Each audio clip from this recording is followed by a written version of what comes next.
evening and welcome to this edition of the Evening News for today, Monday, November 21, 2022. I am Jemima Holmes. Thank you for tuning in. In the headlines, government to match one Guyana concert revenue, double earnings for local artists, says President Ali.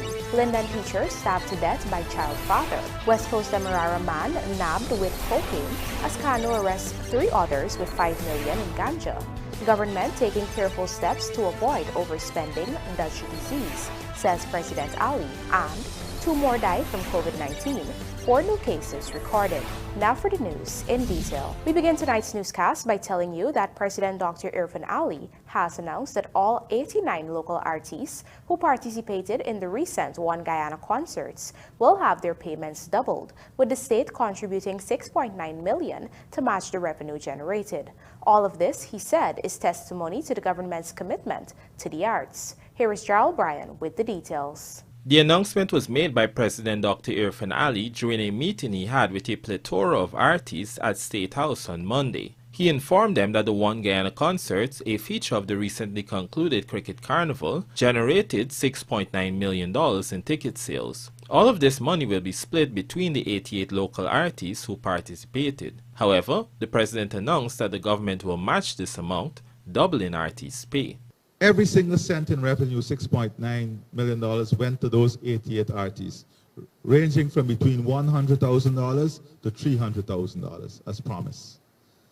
I think that alone deserves a resounding round of applause. I told the Minister of Tourism, Minister of the entire committee, the Minister of Youth, Sports and Culture, that I want to double what you get. And the government is putting a further $6.9 million so that you will get, again, between $100,000 to $300,000.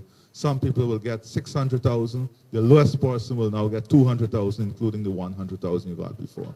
Taking a swipe at the naysayers, President Ali urged the artists to be a part of the solution. He recalled the dire state he found the creative industry in when he came to office. When we came to office, I received many texts and messages from artists in Guyana, all over, telling me of the horrible time they had over 5 years, not being recognized, not being given opportunity.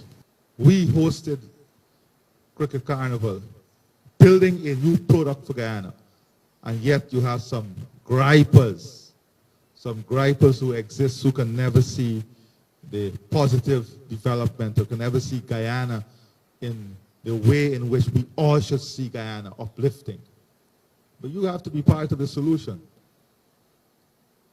I am having very frank conversation with everyone. We are here to support you. We will defend you. We'll stand up for you. We'll promote you. Meanwhile, the artists were appreciative of the announcement and expressed hope that the president would continue to support the arts in this vein. I think it's a great initiative that the president actually put forward in terms of, having that the legends, actually I performed for the legends, let me put it that way. The Legends One Guyana show, I performed for the Legends One Guyana show, and I think it was an awesome event.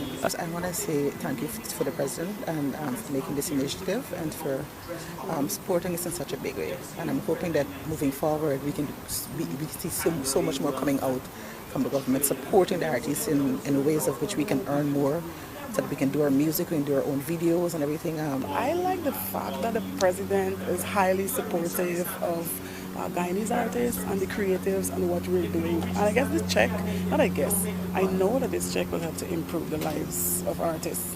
Gerald Bryan, The Evening News. A Linden Region 10 teacher is now dead after she was brutally stabbed several times on Sunday night by the father of her child, whom she recently separated from. Dead is 22-year-old Kelly Charlotte, a teacher attached to Christianburg Primary School. The woman was murdered at about 21:15 hours at her sister's residence in 1 Mile, Wismer, Linden, where she was seeking refuge. Based on information reaching this newscast, Charlotte and the suspect, who share a son together, recently had a physical altercation, which prompted her to get the police involved. Afterwards, the woman relocated along with the child to her sister's residence at 1 Mile. While there, however, the suspect asked to spend some time with his child. He collected the child on Sunday morning and they returned in the night. When Charlotte went to the door to receive the child, she was attacked by the man. The sister told investigators the now dead woman called out for her, and when she rushed to the door, she saw the suspect stabbing the young woman before he escaped. The police were summoned and the injured woman was rushed to the Linden Hospital complex, where she was pronounced dead on arrival. Charlotte's body is currently at the pensioner's funeral home awaiting a post-mortem examination. Police are on the hunt for the suspect, a 28-year-old truck driver of 1 Mile Extension, Wismar. Health Minister Dr. Frank Anthony has urged pregnant women to visit health facilities countrywide to access prenatal care at the earliest time possible so as to avoid challenges during delivery. Rupa Sinarain joins us with the details. If a child is born before 28 weeks, it is considered extreme preterm. Meanwhile, 28 to 32 weeks is very preterm, and 32 to 37 weeks is considered moderate to late preterm. Babies are also classified based on their weight at birth. Different time periods. And if the baby does not go through that full 37 weeks, then they would have prematurity of various organs, which would decrease their chances of survival. And that is why it is important that we track these premature births. There's also another classification, and that is to see the weight of the baby when they're born. And that is usually termed low birth weight or very low birth weight. So if they're less than 2,500 grams, they're considered to be of low birth weight. And if they're between 1,500 grams to 2,500, then they're very low birth weight. So in terms of birth weight, we can see the weight of the baby. So this has been a challenge. There are many factors that can influence why pregnant women would give birth to preterm babies. The health minister shared that the sooner women visit the facilities, they will be able to access proper care. If they wait until the last minute, there can be challenges. The better thing to do is for each pregnant woman to come into our clinics so that they can have proper antenatal services. And once they have good antenatal services, at least they can be properly tracked and a plan for care can be made. But if you come in late or you don't come in at all and just come in to deliver the baby, then we can have challenges in managing these patients. Since the establishment of the neonatal intensive care unit at the GPHC, Guyana has been able to advance to level 3 service for babies. This service has also been expanded to regional facilities at New Amsterdam, Linden, and West Demerara. Monies were also set aside in the 2022 budget to further expand to other regions in Guyana and is expected to save the lives of more premature infants.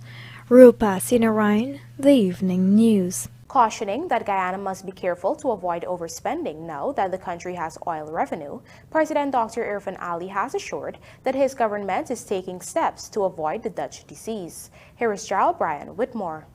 While the government has been spending money on cash handouts and other assistance for vulnerable sectors, there have been calls for more assistance to be provided specifically for public servants. These calls have been made in the context of Guyana's newfound oil wealth. According to President Dr. Irfaan Ali, however, government has to be careful lest it overspends. At the time, the president was speaking at the graduation of Class 2022 of Nations University when he dealt with the topic. We cannot use the wealth to balloon our current expenditure.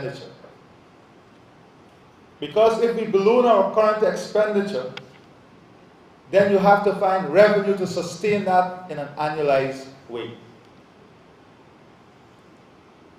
And that is what leads to the Dutch disease.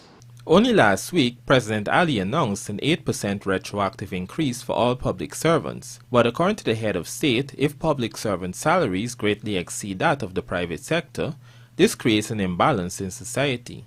Secondly, if you use in a major way the resources only to apply it to government workers or public servants, as we term here in Guyana, then you're ignoring the fact that there is a private sector that you must deal with. And if there is mismatch between the private sector and the government, then that creates a level of inequality and disparity. Inequality and disparity is not only within communities or within groups. You can create it by your own economic and financial measures. Dr. Ali told the graduates that they are living in a country that will be second to none by 2030 and beyond. He therefore urged them to prepare themselves to be part of the massive transformation taking place in Guyana. Gerald Bryan, The Evening News. A West Coast Demerara man was on Saturday busted with a quantity of cocaine in his possession. The discovery was made by ranks of the Customs Anti-Narcotics Unit at the Metamirsorg Seawall Dam, West Coast Demerara. According to reports, the CANU officers conducted an operation at the Metamirsorg Seawall Dam, during which they intercepted a male who had a black plastic bag in his possession. A subsequent search was conducted, which led to the discovery of a quantity of whitish, rock-like substance suspected to be cocaine in the bag. The suspect, 26-year-old Lorenzo Shuran of Area G. D. Willem, West Coast Demerara, was escorted to CANU headquarters with the suspected narcotics, which tested positive for cocaine and weighed a total of 824 grams. Investigations are ongoing. Coming up on the other side of the break, 2 more die from COVID-19, 4 new cases recorded. Please stay tuned.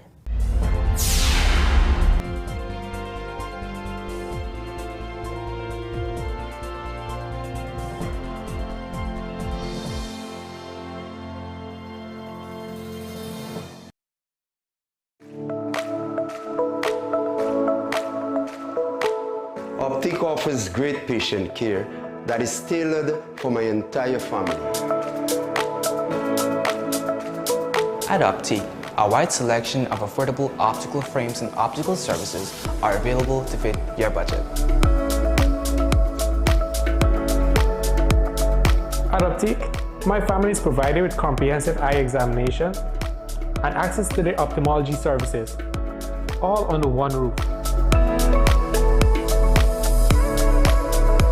Optic takes pride in delivering exceptional customer service and a unique experience to you, our customers. Optic Vision Care is a company that is Guyanese born and grown that will help you take care of your precious eyes.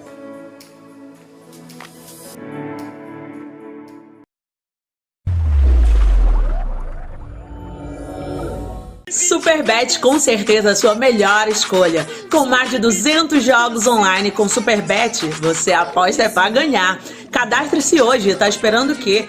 Basta acessar o www.superbet.gy, clicar em registrar e você já está apto a participar. Lembrando que o SuperBet não é recomendado para menores de 18 anos.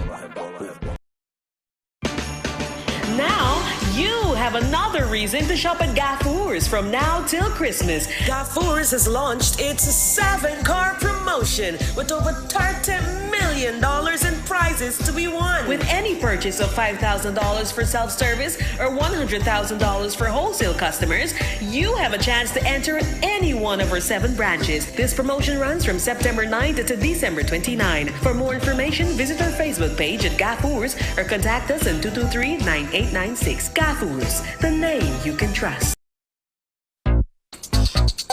Ocho. Ocho. Ocho. Ocho. Ocho. Ocho. Ocho. Ocho. Ocho. Organic Ocho candy. What's inside counts. Guy Oil is 100% Guyanese owned and operated. With more than 43 years of service, our company is recognized as a market leader in high-quality petroleum products and is Guyana's largest fuel distributor. Guy Oil is strategically located in all 3 counties with terminals and fully operational wharfing facilities at Providence, East Bank Demerara, Heathburn, Berbice, and Adventure Essequibo. These facilities allow for convenient ship-to-ship transfer of fuel to vessels of various sizes. Choose Guy Oil for your bulk fuel supply and you will benefit from convenient delivery via our extensive fleet of RTWs, volume discounts and complimentary tanking facilities.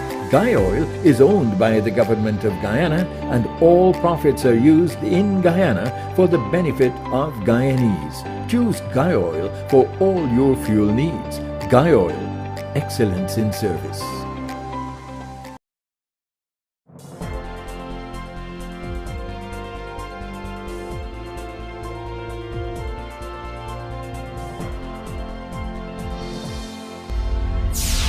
Welcome back. You're watching the Evening News. 2 more persons who tested positive for the novel coronavirus have died, according to the Health Ministry. These latest fatalities are 2 males aged 43 and 96, both of Region 6. They died on Sunday, November 20, 2022. Consequently, the total number of deaths from the pandemic has now increased to 1,283. Meanwhile, another 4 new COVID-19 cases were detected in the last 24 hours. Active cases in the country now stand at 90, which includes 4 patients in the COVID-19 intensive care unit and the remaining persons in isolation. That is, 5 in institutional isolation and the other 81 in home isolation. To date, some 70,172 persons have recovered from the life-threatening virus in Guyana. Rupasina Ryan joins us now to report that symptomatic persons who have been using home kits to test for COVID-19 but experience negative results are being asked to continue testing since the sensitivity of this test varies. Let's have a look. Home test kits for COVID have been widely used in recent time given its convenience. However, it was shared on Monday by Health Minister Dr. Frank Anthony that sensitivity and specificity of the test can vary. This means there are times when a person can be positive, but it would not be detected with the test. For persons here in Guyana who has been testing themselves at home, if you have flu-like symptoms and you have tested negative, it is advisable that you continue testing for at least 2 to 3 days to make sure that you're not positive. And again, if there's any doubt, the test that is really more accurate would be the PCR tests. And you can come into any one of our facilities and the sample would be taken, and we'll be able to run those tests at our laboratories. According to the health minister, there are enough PCR testing kits and persons can visit the health facilities to be tested. However, there is still the challenge of low testing rates since people are not showing up to be tested. We have a lot of kits because we have been preparing for testing and so forth. The challenge that we currently have is that a lot of people are not coming to be tested. And if people don't come to be tested, then it's hard to understand what is going on with the pandemic in Guyana. Criteria for testing remains open in Guyana. Anyone who feels at risk for COVID may have been in contact with an infected case or is displaying associated symptoms can be swabbed. In Guyana, 90 active cases are being monitored, inclusive of 8 persons in hospital. 4 persons are in the COVID-19 intensive care unit. It has been reiterated that the current numbers are likely an underestimate of the current cases in light of low testing. Rupa Sinarayan, The Evening News. Agriculture Minister Zulfikar Mustafa on Saturday commissioned a $15 million agro-processing facility at St. Ignatius Region 9. During a regional outreach in 2020, farmers had requested assistance with retrofitting the building and making it more modern. At Saturday's commissioning exercise, Minister Mustafa told farmers that the government recognizes the importance of agro-processing and as such, this facility has been made operational for the benefit of all farmers who require assistance to process their produce. The rehabilitated facility is expected to improve the socio-economic status of all within the region through the creation of employment for farmers as well as 40 women. The facility will also have a positive impact on neighboring businesses and the government's school feeding program. The facility's production capacity is projected at 6,480 kg of peanuts and cashew nuts, butter, and 50 kg of dehydrated fruits and vegetables on a monthly basis. 2 other processing facilities will be commissioned soon in the Deep South Rupununi, Region 9. Let's have a look. As a government, we recognize also that the farmers, when they produce, we have to find market for their produce. That is why today GMC is being tasked with the task of finding the market. And today Guyana produce is in demand around the Caribbean. We have to be the processor. We have to be the manufacturer. And that is why as a government, we are making these facilities. And we are not doing it in Georgetown this year alone. At the end of 2022, we will commission almost 9 facilities like these across this country in different parts and rural areas. Ranks of the Customs Anti-Narcotics Unit recently arrested 3 males after they were found in possession of more than 88 pounds of marijuana on the Springlands Public Road, number 78 Village, Quarantine, Berbice. CANU said its officers conducted an operation last Thursday on the Springlands Public Road, during which they became suspicious of a silver gray vehicle parked along the road. Several individuals were questioned, but no one claimed ownership or identified the driver of the vehicle. Nonetheless, a search was conducted on the vehicle, which revealed several parcels of suspected cannabis in 2 salt bags. The vehicle, along with the narcotics, was escorted to the CANU office in Skeldon, Quarantine, Berbice. The following day, however, Stuart Hamer, a 64-year-old taxi driver of number 77 Village Housing Scheme, went to Springlands Police Station and claimed ownership of the vehicle. He also told investigations he was hired by 2 men to transport the narcotic to Quarantine. As a result, ranks from the Springlands Police Station arrested 18-year-old Jeremiah Smith and 42-year-old Damian Hines, who were turned over to CANU. The suspected cannabis was weighed and tested in the presence of the 3 suspects, where it tested positive for cannabis and weighed a total of 40 kilograms with a street value of approximately $5 million. Investigations are ongoing.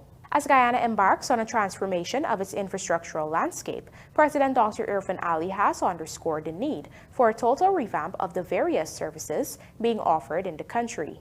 More in this report. President Dr. Irfan Ali made this remark at a reception held last week for a visiting trade mission from Louisiana, United States. The head of state pointed out that the country's incoming traffic is expected to see a major increase in the coming years, and there needs to be a change in the way things are done. Now that means our entire services sector needs to be revamped, to be reoriented. We have to train our human resources to function in this new economy we're talking about, where technology and science will play a key role. We are building the foundation for an economy that is functional, that is competitive, that is cutting edge, and that is leading to function in a world 2030 and beyond. That economy must be able to withstand issues of climate change. It must be able to have the most complex financial system that is modern, that is rigid, that is transparent. Our entire country must be running on a technology platform that is cutting edge, that is efficient, that is reliable. Our technology and security must be cutting edge.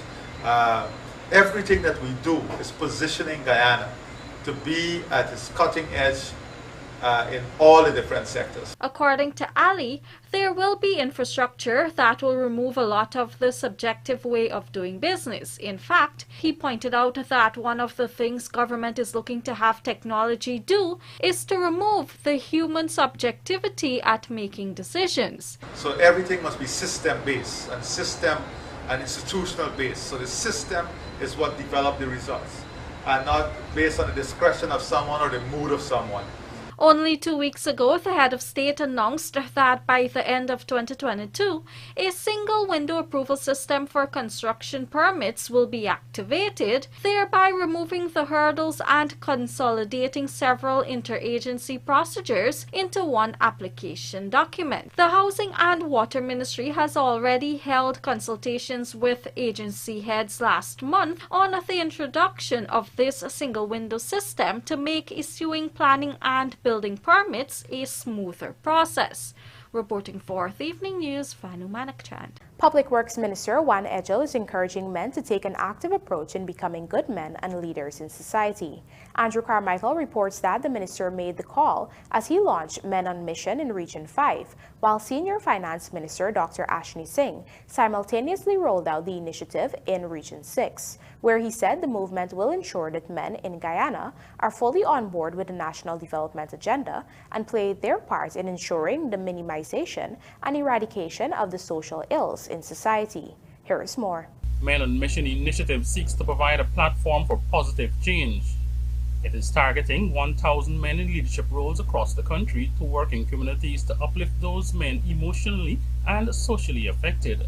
Men on Mission also seeks to work against violence and to make men better at being good and responsible individuals, while at the same time developing responsible boys in society. When the initiative was launched last month, President Dr. Irfan Ali said men, both young and old, are being consumed by drug use, formation of gangs, gang brutality and violence, and violent crimes. Public Works Minister Juan Edgel says it is time Guyanese men take an active approach to becoming good men and leaders in society. In order for us to be that good man,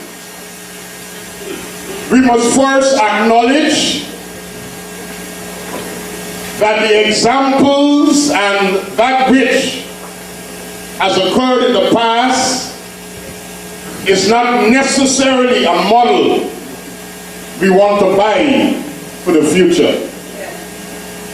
One of our colleagues on the head table spoke to the futuristic nature of this initiative of Men on a Mission. Across in Region 6, Finance Minister Dr. Ashni Singh says there is a need for a Guyana where challenges such as domestic violence become a thing of the past, pointing out that this is one of the social ills plaguing society today. The scourge of domestic violence becomes a thing of the past, where we don't hear routinely of spousal abuse, we don't hear routinely of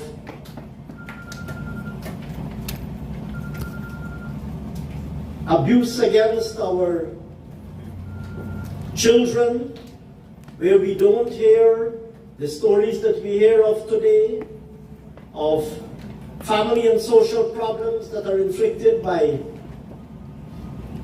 substance abuse. We know, in fact, that in many communities, alcohol and drug abuse are serious problems. And we want a Guyana where these social ills are banished and where their impact, like I said, would be ideally completely abolished.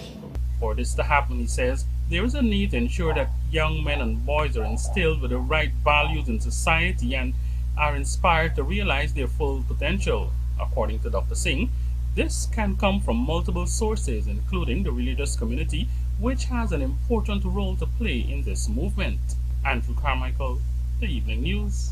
We'll now take a look at the bridge reports. The Demerara Harbour Bridge will be closed to vehicular traffic on Tuesday, November 22nd, 2022 at 3:30 hours for a period of 1.5 hours. Meanwhile, the Berbice River Bridge is expected to be closed at 15:10 hours on Tuesday, November 22nd, 2022, also for a period of 1.5 hours. And now the local stock exchange market compliments of GASI.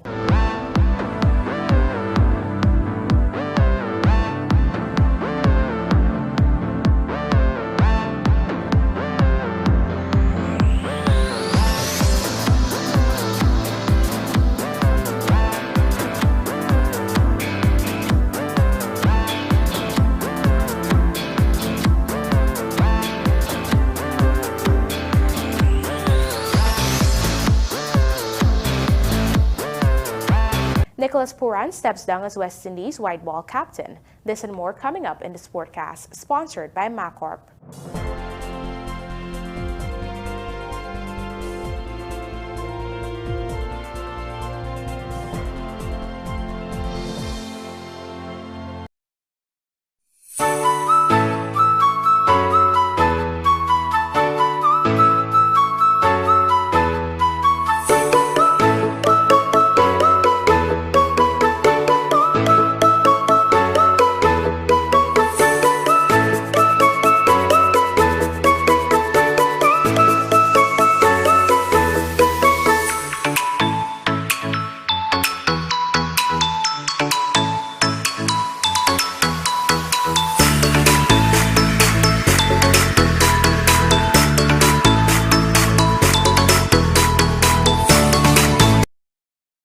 It's November already and soon it will be Christmas, so we at John Lewis Styles are giving away one Amazon Echo Show every week in November and every day in December. Stream music and videos, make video calls and control smart devices, alarms, reminders and lots more. Every $5,000 spent gives you a chance to win when you shop for clothing, footwear, watches, fragrances, handbags, luggage and accessories. So visit us on Waterloo Street. John Lewis Styles, simply different. Complete control of power is in your hands with the ultimate U.S. brand Generac generators from Sylvie's Variety Store. Get the supply and reliability you need every time. From 1,800 to 8,000 watts of power for residential and commercial use. Recoil and electric start with gasoline engines. Generac generators from the authorized dealers Sylvie's Variety Store.